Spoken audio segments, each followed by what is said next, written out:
میں نے نیچے کمنٹ میں ایک سٹوری پن کی ہے جس میں دادا پوتی کو اولاد کے لیے ٹیکہ لگاتا ہے۔ پہلے وہ لازمی پڑھیں۔ اسے بیرون ملک میں جانا تھا تو اس حساب سے ہی ڈریس دیکھ رہی تھی۔ شیرو، آپ تو کوئی بھی کلر پہنو، آپ پر سب اچھا لگتا ہے۔ آپ کو اتنا خوبصورت بنایا گیا ہے کہ ہر رنگ میں آپ خوبصورت لگتی ہو۔ روحی مسکراتے ہوئے، زیادہ باتیں مت بناؤ، چلو بتاؤ کون سا کلر لوں۔ مجھے کوئی اتنا زیادہ پتہ تو تھا نہیں، مگر پھر بھی میں نے اپنی پسند کے 3-4 کلر کے ڈریس نکال دیے۔ روحی تو بس مجھے ہی دیکھ رہی تھی۔ شیرو، میرے خیال سے آپ انہیں ٹرائی کرو، آپ پر اچھے لگیں گے۔ روحی، تمہاری پسند کے ہیں، اچھے تو لگیں گے ہی۔ روحی نے وہ سارے ڈریس ایسے ہی پکڑ لیے اور کاؤنٹر کی طرف چل پڑی۔ شیرو، کم سے کم ٹرائی تو کر لیجئے۔ اور یہ کیا بات ہوئی کہ میں نے سلیکٹ کیے تو لے لیں، کم از کم آپ کو بھی تو پسند آنے چاہیے۔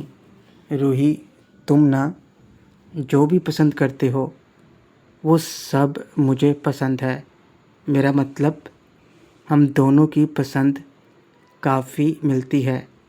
اپنے سائز کے ہی تو لیے ہیں، پھر بھی تم کہتے ہو تو ایک بار پہن کر دکھا ہی دیتی ہوں، چلو میرے ساتھ۔ روحی مجھے اپنے ساتھ ہاتھ پکڑ کر کھینچتے ہوئے ٹرائل روم کی طرف لے گئی۔ میں نے منع بھی کیا پر وہ کہاں ماننے والی تھی۔ خیر، مجھے سارے ڈریسز پکڑ کر وہ ایک کونے کے اندر گھس گئی اور چینج کر کے میرے سامنے آ گئی۔ روحی نے پہلے قمیض شلوار پہنی ہوئی تھی پر اب وہ جینس اور ٹاپ پہنے میرے سامنے کھڑی تھی۔ ٹاپ کی فٹنگ اسکن ٹائٹ تھی، جس میں سے اس کا کافی حصہ نظر آ رہا تھا۔ میرا تو گلا ہی خشک ہونے لگا اور نظر ایک پل کے لیے وہیں جم سی گئی۔ ایک تو روحی کا گورا رنگ گلابی لگ رہا تھا، اوپر سے ایسے کپڑے پہن کر وہ مجھ پر قہر ڈھا رہی تھی۔ شیرو کی نظروں کو اپنے اوپر محسوس کر کے ایک بار تو روحی شرما گئی، مگر اس کے اندر اسے اس بات کی خوشی بھی ہو رہی تھی کہ شیرو ایسے دیکھ رہا ہے۔ وہ یہی تو چاہتی تھی کہ شیرو اسے پیار سے دیکھے، ایک عاشق کی طرح۔ کچھ لمحے روحی نے ایسے ہی رک کر شیرو کی حالت کو دیکھا اور پھر کھانس کر اسے ہوش میں لائی۔ روحی، اکھوں اکھوں کیسی لگ رہی ہوں۔ شیرو نظریں چراتے ہوئے، بہت اچھی۔ روحی مزہ لیتے ہوئے، ادھر دیکھ کر بتاؤ نا، وہاں کیا دیکھ رہے ہو؟ میں نے دوبارہ سے روحی کی طرف دیکھا تو اس کے مسکراتے ہوئے چہرے پر میری نظریں جم سی گئیں۔ ہلکے گلابی گال اور گرے آنکھوں میں خوشی کی جھلک، ایک معصومیت اور قدرتی خوبصورتی جو کم ہی نظر آتی ہے دنیا میں۔ سچ میں ریما، روحی دونوں بہنوں میں ایک جیسی خوبصورتی تھی۔ اور دونوں کو یہ خوبصورتی ملی تھی اپنی ماں سے۔ روحی، ایسے کیا دیکھ رہے ہو؟ بتاؤ کیسی لگ رہی ہوں؟ شیرو، بہت ہی خوبصورت۔ روحی کو دیکھتے ہوئے جیسے کھو سا گیا تھا، اور یہ الفاظ اپنے آپ ہی اس کی خوبصورتی کی تعریف میں نکل گئے، مگر روحی کے چہرے پر لالی مزید بڑھ گئی اور اس نے نظریں جھکا لیں۔ اس کے ایسے شرماتے ہی مجھے تھوڑا ہوش آیا۔ شیرو، آپ پر یہ کپڑے بہت اچھے لگ رہے ہیں، لگتا ہے آپ کو وہاں سنبھل کر رہنا پڑے گا۔ روحی چیختے ہوئے، کیوں؟ شیرو، اب آپ اتنی خوبصورت لگیں گی تو لوگ تو پیچھے آئیں گے نا۔ روحی، تو تم بھی چلو نا میرے ساتھ۔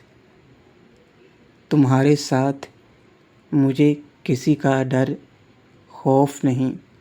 شیرو، میں بھلا کیسے جا سکتا ہوں؟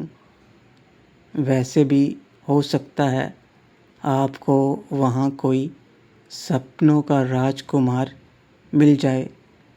روحی، مجھے کوئی گھوڑا انگریز نہیں چاہیے، آئی بات سمجھ میں؟ مجھے تو اپنے ہی وطن کی مٹی کا شیر چاہیے، جس سے گاؤں کی خوشبو آتی ہو۔ یہ بات روحی نے میری آنکھوں میں دیکھتے ہوئے کہی۔ شیرو، کمال ہے، ایک پڑھی لکھی ڈاکٹر ہونے کے بعد بھی آپ کو گاؤں دیہات کا لڑکا چاہیے۔ روحی، کیوں؟ گاؤں دیہات والے کیا کسی سے کم ہیں؟ میں تو کہتی ہوں کہ گاؤں والے لڑکوں کا دل زیادہ اچھا ہوتا ہے، شہر میں تو سب مطلبی ہوتے ہیں۔ شیرو، اچھا، لوگ تو ہر جگہ ایک جیسے ہوتے ہیں، کیا گاؤں کیا شہر؟ ویسے آپ اتنے یقین سے کیسے کہہ سکتی ہیں کہ گاؤں والے لڑکے زیادہ اچھے ہوتے ہیں؟ روحی، ذاتی تجربہ ہے۔ شیرو، اچھا، تو کتنے گاؤں کے لڑکوں کو جانتی ہیں آپ؟ روحی، کم سے کم ایک کو تو جانتی ہوں، اور اس سے بہتر میں نے کبھی کوئی دیکھا نہیں اور نہ ہی کوئی ملا ہے۔ شیرو، کون ہے وہ؟ مجھے بھی بتائیں۔ ویسے آپ نے یہ کیوں کہا کہ اس سے بہتر کوئی نہیں ملے گا؟ روحی، میری آنکھوں میں دیکھتے ہوئے، کیونکہ میری نظر میں وہ ایک پرفیکٹ پارٹنر ہے، اور وقت آنے پر سب سے پہلے تمہیں ہی بتاؤں گی۔ اس کے بعد روحی نے پھر سے چینج کیا اور اپنا پہلا والا سوٹ پہن لیا۔ پھر وہ مجھے اپنے ساتھ دوسرے اسٹور میں لے آئی۔ یہاں مرد حضرات کے لیے کپڑے تھے، جہاں سے اس نے میرے لیے ایک جیکٹ دیا۔ میں منع کرتا رہا، پھر بھی اس نے میرے لیے لے لیا اور پہن کر دکھانے کو کہا۔ میں نے وہیں اس کے سامنے وہ پہن لیا۔ روحی، بہت اچھا لگ رہا ہے تم پر، اسے ہی پہن کر آنا جب مجھے چھوڑنے آؤ گے۔ شیرو، اس کی کیا ضرورت تھی؟ ویسے آپ ایسے ہی پیسے خراب کر رہی ہیں۔ روحی، چپ، تمہارے ساتھ کچھ خراب نہیں ہوتا میرا، اور یہ میں دل سے دینا چاہتی تھی۔ بہت ہینڈسم لگ رہے ہو۔ جیکٹ لینے کے بعد وہ میرے لیے اور بھی کچھ لینا چاہتی تھی، پر میں نے منع کر دیا۔ پھر اس کے بعد وہ مجھے ساتھ لیے ایک ہوٹل میں آ گئی۔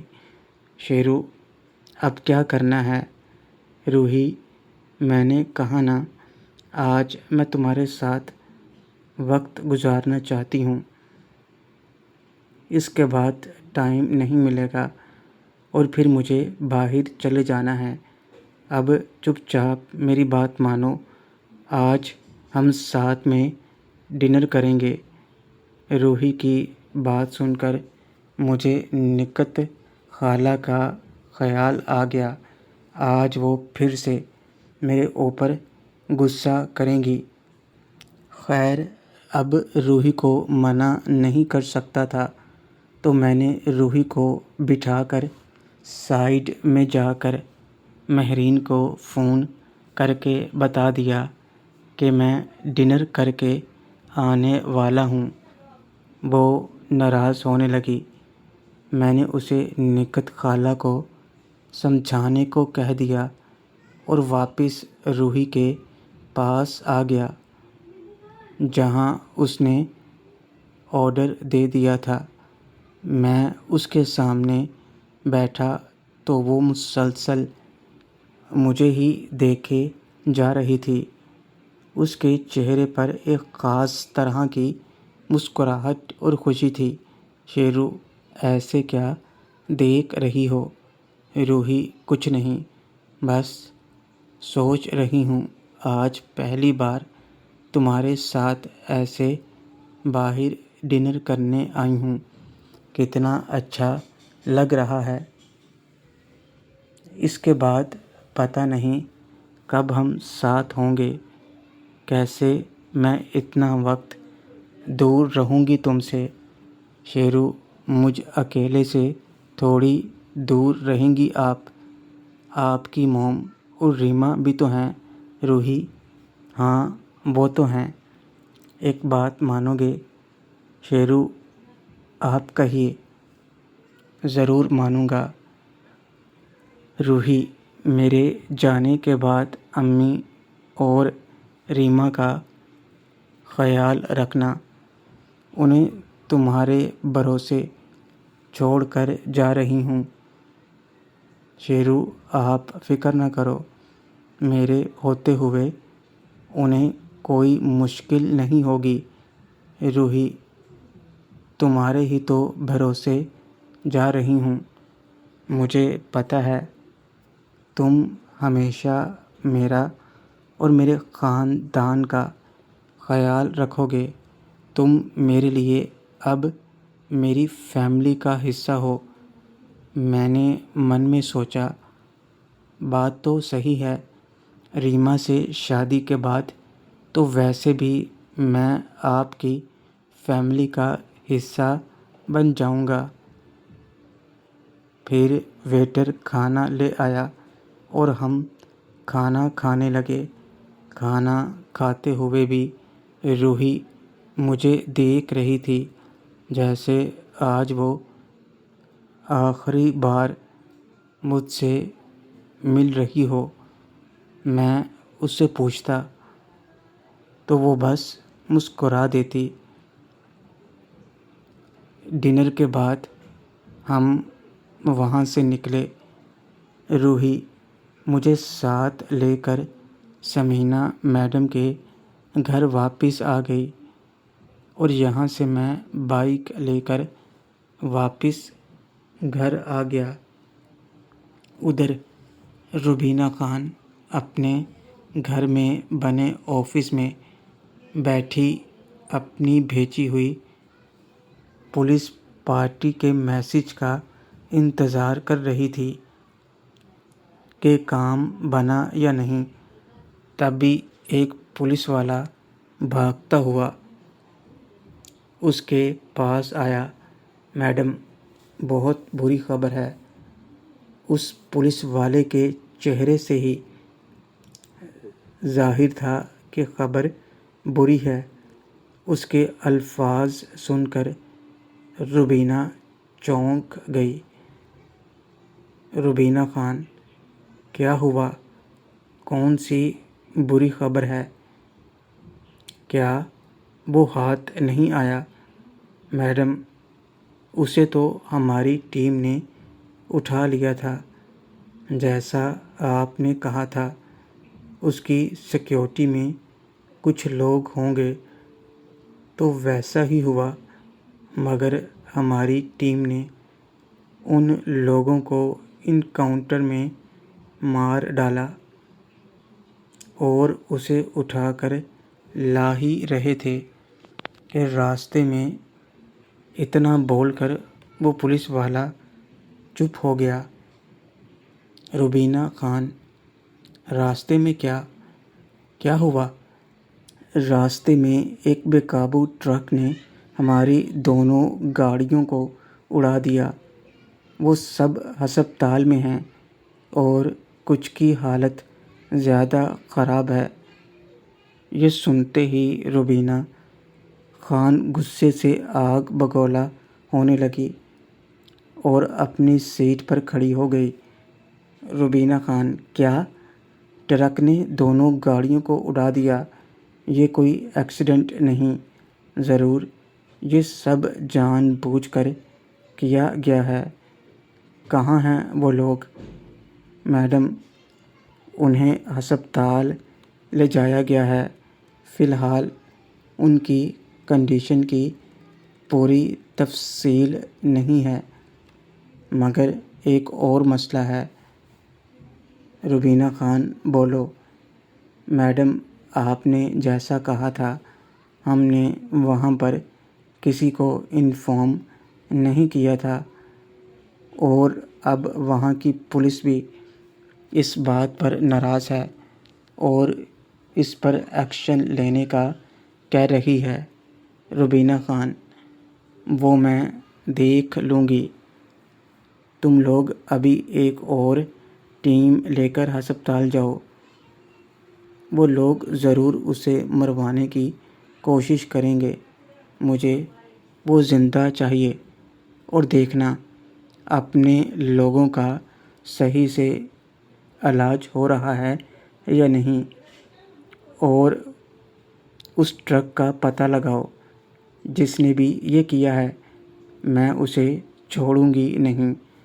پولیس پر ہاتھ ڈالا ہے نا ان لوگوں نے، اب انہیں دکھاتی ہوں پولیس کی طاقت۔ روبینہ خان کی بات سنتے ہی وہ پولیس والا فوراً واپس چلا گیا۔ روبینہ خان کے ماتھے پر بل پڑ گئے تھے۔ اپنے رسک پر ایک تو اس نے خفیہ طریقے سے یہ ایکشن کروایا تھا، اوپر سے وہ لوگ اب ہسپتال پہنچ گئے تھے۔ ان کی فکر ہونے لگی تھی روبینہ کو، آخر وہ اس کا حکم ہی تو مان رہے تھے۔ دوسرا، اسے یہ بھی ٹینشن تھی کہ اتنا رسک لینے کے بعد بھی پتہ نہیں وہ مینیجر زندہ اس کے ہاتھ آئے گا بھی یا نہیں۔ جب میں گھر پہنچا تو 10 بج چکے تھے۔ بیل کی آواز سن کر دروازہ مہرین نے کھولا۔ میں اندر آیا تو خالہ مجھے کہیں نظر نہیں آئیں۔ شیرو دھیمی آواز میں: خالہ کہاں ہیں؟ کہیں وہ ناراض تو نہیں ہو گئی مجھ سے؟ مہرین ناراضگی دکھاتے ہوئے: اتنی فکر ہے تو ایسا کرتے کیوں ہو؟ ایسے کون سے کام ہیں جو شام کو غائب ہو جاتے ہو؟ کس سے ملنے جاتے ہو؟ مہرین بیچاری من سے بھری ہوئی تھی۔ ویسے تو اسے پتہ تھا کہ شیرو کا کسی کے ساتھ کوئی چکر نہیں، پر اس طرح روز روز شام کے وقت غائب ہونا اس کے نازک سے من میں ٹھیس پیدا کر رہا تھا۔ شیرو: ارے یار، بتایا تھا نا، دوست کے ساتھ تھا۔ تم نے خالہ کو سمجھا دیا تھا نا، کہیں یہ نہ ہو وہ پھر سے ناراض ہو جائیں۔ اگر ایسا ہوا تو ساری ذمہ داری تمہاری ہوگی۔ مہرین، کون سا دوست ہے جس کے ساتھ ہر بار غائب ہو جاتے ہو؟ سب دوستوں کو میں جانتی ہوں، تو یہ کون ہے؟ کہیں یہ دوست کوئی لڑکی تو نہیں؟ شیرو، تم بھی نا، ایسا کچھ نہیں ہے۔ مہرین، تو کون ہے وہ؟ مجھے سچ سچ بتاؤ۔ شیرو، اچھا ٹھیک ہے، بتاتا ہوں، پر پہلے مجھے فریش تو ہونے دو، اور آواز دھیمی رکھو، کہیں خالہ نہ سن لیں تو میری بینڈ بج جائے گی۔ مہرین، کچھ نہیں کہیں گی امی، میں نے بات کر لی ہے، وہ سو رہی ہیں، سر میں درد تھا تو جلدی سو گئیں۔ دوا کھا کر تم جا کر فریش ہو لو، میں دودھ لاتی ہوں۔ میں اپنے کمرے میں چلا گیا اور مہرین کچن میں نگہت ان دونوں کی باتیں دروازے کے پیچھے سے سن رہی تھی۔ اصل میں نہ اس نے کوئی دوائی لی تھی، نہ ہی اسے نیند آ رہی تھی، وہ تو بیچاری اکیلے بیٹھی اپنی حالت پر آنسو بہا رہی تھی۔ جب سے وہ شیرو کے کمرے سے نکلی تھی تب سے اس کا من اتنا دکھی تھا، جیسے اس کی زندگی میں جو خوشی کی نئی کرن نظر آئی تھی وہ بجھ سی گئی ہو۔ شیرو کے آنے کی آہٹ سے ہی وہ اپنے بستر سے اٹھ گئی تھی، مگر اپنے کمرے کے دروازے سے باہر آنے تک کی ہمت نہ جٹا پائی۔ کیسی عجیب ہلچل تھی کہ ایک طرف اسے اس کا دل شیرو کے پاس لا رہا تھا، جیسے پیاسا کنواں کے پاس آتا ہے، اور دوسری طرف اس کے دماغ نے جیسے دل کی اس خوشی کو ہی شرمندہ کر دیا تھا، ہوس کا نام دے کر۔ اپنی ادھوری شادی شدہ زندگی اور اپنی ادھوری ازدواجی زندگی کے رنگ کو وہ اتنے سالوں سے دبائے ہوئے تھی، اسے شیرو کے پاس آنے سے ہی جیسے ہوا مل گئی تھی، جیسے بجھتی ہوئی شمع پھڑ پھڑانے لگتی ہے، مگر آج اس ایک لفظ نے اسے خوابوں کے آسمان سے حقیقت کی سرزمین پر لا پٹکا تھا۔ ایک طرف من اور ایک طرف زمانے کے قاعدے، جس نے ہمیشہ کے لیے اسے باندھی بنا دیا تھا اپنے ہی جسم کے اندر۔ اب بھی بیچاری اپنی بے بسی پر رو رہی تھی، اپنے کمرے کو اندھیرے میں ڈبوئے۔ تو بتاؤ، مجھے کس کے ساتھ تھے؟ کون ہے وہ لڑکی؟ مہرین نے کمرے میں آتے ہی ٹیبل پر دودھ کا گلاس رکھا اور اپنی کمر پر ہاتھ رکھ کر مجھ سے یہ سوال کیا۔ مہرین کے چہرے کا رنگ بدلتے دیکھ کر میرا دل کیا کہ اس کے ساتھ مذاق کیا جائے۔ شیرو چونکتے ہوئے، تمہیں کیسے پتہ چلا وہ لڑکی تھی؟ تم میری جاسوسی تو نہیں کروا رہی تھی؟ مہرین کا تو من ہی بھر گیا یہ سنتے ہی کہ شیرو کسی لڑکی سے مل کر آ رہا ہے، مگر اس کے من میں ابھی بھی امید تھی کہ شاید وہ کوئی کالج کی ہی دوست ہو۔ مہرین کون تھی؟ بس اتنا ہی سوال پوچھ پائی۔ مہرین خود کو قابو کرتے ہوئے شیرو میں کیوں بتاؤں؟ تم خالہ کو بتا دو گی، ویسے اپنے کالج کی نہیں تھی وہ، میری بہت اچھی دوست ہے۔ وہ کیا ہے نا، اس کو شاپنگ کرنی تھی اور میں اسے شاپنگ کروانے لے کر گیا تھا۔ یہ دیکھو، یہ جیکٹ بھی اسی نے دیا ہے مجھے۔ اس کے بعد ہم نے ساتھ میں ڈنر کیا اور پھر میں واپس آ گیا۔ میں نے اپنی بات ختم کر کے جیسے ہی مہرین کی طرف دیکھا تو اس کی آنکھیں بھیگ گئی تھیں۔ میں نے جیسے ہی اس سے بات کرنا چاہی، وہ تیز قدموں سے کمرے سے نکل گئی۔ مجھے مہرین کا ایسا ری ایکشن دیکھ کر جھٹکا لگا۔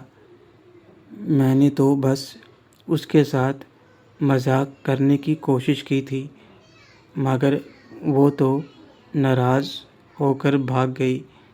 مجھے بھی ایک لمحے میں ہی برا لگنے لگا۔ مہرین کی آنکھوں میں آنسو آ گئے تھے۔ میرے ایک چھوٹے سے مذاق کی وجہ سے میں فوراً اس کے پیچھے بھاگا۔ میں جب مہرین کے کمرے میں گیا تو وہ بیڈ پر الٹی لیٹی تھی، تکیے میں منہ چھپائے۔ شیرو، مہرین۔ میں نے مہرین کو آواز دی، پر اس نے کوئی جواب نہ دیا۔